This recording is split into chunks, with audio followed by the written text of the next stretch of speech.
Thank you, Mr. Chairman. I urge my colleagues to sit up and take notice of this. This is quite an amendment, quite a radical amendment.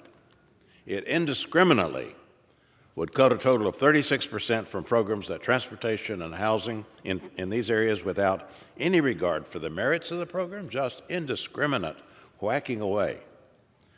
This is only in the THUD section of the bill, and I'll limit myself to that. Can't imagine that members would dream of supporting this amendment. Investments in our transportation and housing infrastructure will stall, jobs will be lost, some of our most vulnerable people, including veterans, children, will be harmed. This amendment will result in a reduction, I want to stress, with the very programs Republicans profess to support. Let me give you some good examples. The FAA's Contract Towers program. That's enjoyed strong bipartisan support, critical to air safety, whacked away.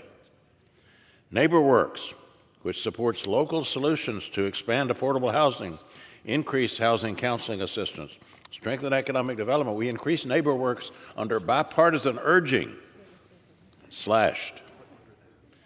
Community project funding.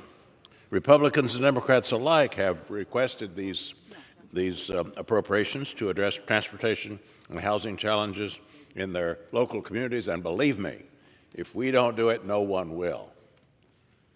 Those would be drastically cut.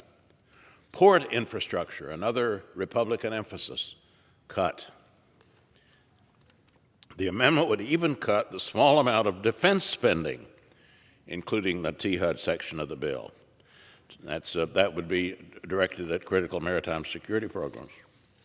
Here's what else this amendment would mean.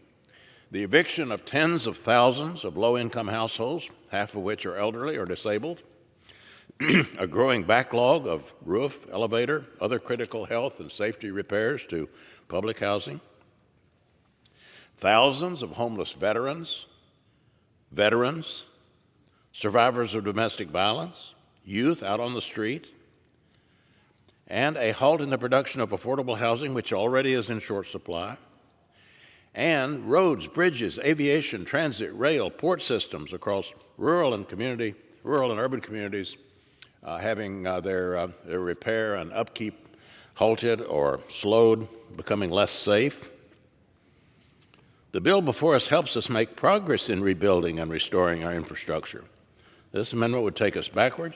It's strange, isn't it, that deficits only seem to matter when it comes to helping people keep a safe roof over their heads and creating a more resilient infrastructure that can withstand the next tornado or earthquake or flood, something every one of our districts benefits from. So this isn't just a run-of-the-mill amendment. I suggest that members look carefully at what's in this and what it would do, and what kind of totally justified criticism they'll be subject to if this amendment even comes close to passing. I urge its defeat.